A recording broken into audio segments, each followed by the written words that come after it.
दोस्तों, अगर आपके टूथपेस्ट में बहुत ज्यादा झाग बनता है तो समझ लीजिए सफाई कम और नुकसान ज्यादा हो सकता है। हम बचपन से एक बात सुनते आए हैं, जितनी ज्यादा झाग उतनी ज्यादा सफाई। लेकिन सच इसका उल्टा है। झाग बनाने के लिए टूथपेस्ट में एक खास तरह का केमिकल डाला जाता है। उसका काम है सिर्फ झाग बनाना, सफाई करना उसका मुख्य काम नहीं है। जब ये झाग आपके मुंह में भरता है तो आपको लगता है कि सब कुछ साफ हो गया, लेकिन असल में क्या होता है? मसूड़ों की ऊपरी परत बार बार रगड़ खाती है। धीरे धीरे वो संवेदनशील होने लगती है, फिर खून आना स्टार्ट होता है। लोग सोचते हैं ब्रश जोर से किया होगा, लेकिन असली कारण रोज का केमिकल एक्सपोजर है। अब एक सवाल सोचिए, अगर झाग ही सफाई है तो क्या साबुन से दांत साफ कर लेंगे आप? झाग देखकर दिमाग को संतोष मिलता है, लेकिन मसूड़ों को नहीं। मसूड़े शरीर का बेहद संवेदनशील हिस्सा है। ये सिर्फ दांत पकड़ने के लिए नहीं बने, ये शरीर की अंदरूनी हालत का भी संकेत देते हैं।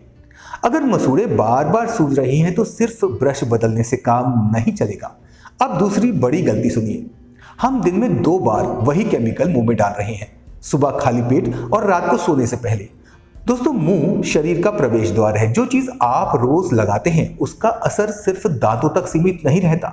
धीरे धीरे ड्राइनेस आती है, फिर सेंसिटिविटी होती है और उसके बाद ब्लीडिंग, और फिर लोग कहते हैं उम्र का असर है। नहीं दोस्तों, ये आदत का असर है। अब मैं ये नहीं कह रहा कि हर एक झाग वाला टूथपेस्ट जहर है, लेकिन ब्लाइंड ट्रस्ट भी ठीक नहीं है। आइए अब एक छोटा सा प्रयोग कीजिए। 7 दिन तक ऐसा मंजन या पाउडर इस्तेमाल कीजिए जिसमें झाग कम हो। ब्रश हल्के से कीजिए और ध्यान दीजिएगा, क्या सूजन होती है? क्या सुबह मुंह सूखा लगता है? शरीर आपको खुद जवाब देगा। हम मॉडर्न पैकेजिंग पर भरोसा कर लेते हैं, लेकिन शरीर की भाषा सुनना भूल जाते हैं। मसूड़ों का खून चेतावनी है, सिर्फ सिम्टम नहीं है। अगर हम रोज वही गलती दोहराते रहेंगे तो समस्या गहरी होती जाएगी। सफाई जरूरी है, लेकिन कोमलता भी जरूरी है। झाग देखकर संतोष मत कीजिए, मसूड़ों की हालत देखकर निर्णय लीजिए, क्योंकि दांत सिर्फ दिखने के लिए नहीं है, मसूड़े जड़ हैं, और जड़ कमजोर हुई तो ज्यादा दिन दांत टिक नहीं पाएंगे।